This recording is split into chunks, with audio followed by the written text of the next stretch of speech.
Hello and welcome to Pod Meets World. I'm Paul. I'm Dave. And I'm Justin. And this week we're discussing the episode Me and Mr. Joad. This episode originally aired October 14th, 1994, attracting approximately 10,971,000 viewers. Again, assuming that the information we got from the Google groups was correct. Which, it was on a Google group, so... meh. 50-50. Number one at the box office this week, The Specialist. Have you ever heard of The Specialist? No, of course you haven't. Nope. I don't think anybody has. I don't even know what it is. Billboard number one for the week, I'll Make Love to You by Boyz II Men. Ah, yes. It will be there for a long time to come. Oh, kind of makes sense. And I'll still forget it. Of course you will. Video games. We're jumping ahead 3 days again. Because there's a game I want to talk about that comes out in 3 days. Does every game come out on Monday or something? Apparently at this time. Strange. So, October 17th, 1994, Sonic & Knuckles was released. Oh, man. That lock-on technology. Yes, which allowed you to have Knuckles in the previous Sonic games. You know, Sonic 2. Was it only Sonic 2? Yeah. Oh, okay. It didn't do Sonic 1. It did Sonic 2. Okay. I mean, you can mod Sonic or Knuckles into Sonic 1 on Steam, but that's a different thing. Anyway, in this episode, the class is assigned to read The Grapes of Wrath. Corey develops a way to read the book so that it will make sense. He starts at the ending and goes towards the beginning. that's how you read a book. Well, it is in Japan. Actually, I think I did that at one point because I was kind of tired of reading. Just get to the end of it and figure out the story from there. I kind of relate to Corey in this, sort of. It's like, so how does this end? Will I be able to master what I just read by reading the book backwards? Oy vey. I wasn't really much of a reader. His theory is that knowing what happens later would make what happened before it make sense. It seems worthwhile when he is able to explain his interpretation of the ending to a very shocked class. Because he actually does basically get it right. He came to a conclusion. And the teacher's like, what just happened? But he missed the journey. I mean, he did get the basics of the story right. Anyway, Mr. Turner, trying to get the class to discuss the book's content, soon becomes annoyed when students keep asking whether or not they will need to know certain things for the test. What page is the historical context on? God damn it, Sean. Is that what they were tested on when they were taught by Feeney or something? Well, historical context for the Grapes of Wrath would be relevant. Justin, do you know anything about the Grapes of Wrath? Do you think I care? Okay. So, well, I think you can basically figure out what the book's about considering what the episode was about. In an attempt to keep things on subject, he makes a deal. If everyone reads the book and discusses it in class, there'll be no test. The students eagerly agree. Mr. Feeney, however, thinks that this will be an excuse for the kids to do no work and convinces Mr. Turner to hand out a test to see if his no-test policy is reasonable. Upon realizing Turner broke his promise, Corey becomes angered. Inspired by the book, he leads his fellow students on strike. They march out of the classroom to the cafeteria, where they start chanting about how they want to replace macaroni with steak and lobster. However, Feeney soon halts their display of defiance by threatening to cancel school activities, such as the dance and the football season. All them cheerleaders. Corey tries to convince his fellow students to make sacrifices, but when he marches out of the school, only Sean is behind him. Is there anyone behind you, my Sean? It's so good. At home, Corey's disappointed that no news program is covering the strike. Like, what did he expect? Fox News interrupts this broadcast because a bunch of students in fucking Philadelphia had a strop. Oh, I love that logic.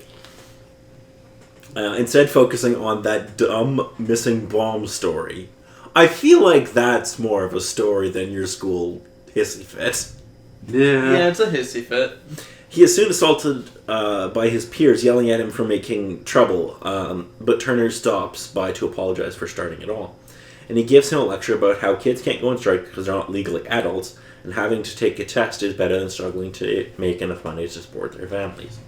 Although I don't think you need to be a legal adult to go on strike. I feel as long as you're part of a union, you can go on strike. Anyway, seeing Feeney in the backyard, they go to talk to him and apologize. Corey ends up convincing Feeney that he did, in fact, read the book all the way to the beginning. Feeney confesses that Corey really did learn something. Turner brags that Corey did so without having to take a test, but Feeney says that what he just went through was a test in and of itself. Oh, and also, kids, a union back in the day was this thing that was used to protect workers' rights.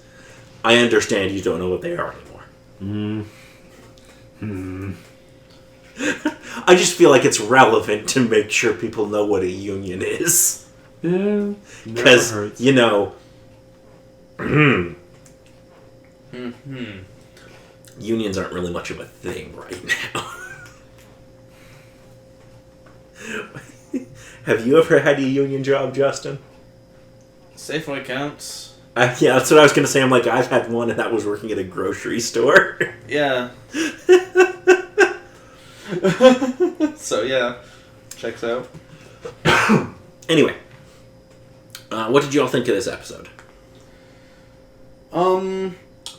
So Eric was still in this episode with his girlfriend that lasted 2 episodes. Which one? The one with the pager. Was she in this episode too? Yeah. Yeah, she was there. Oh, okay. I forgot about her. Because Yeah, I I know. find her very forgettable. I know, but the one thing that makes me remember her is the fact that Eric has a pager, which is not technology that is around today, really.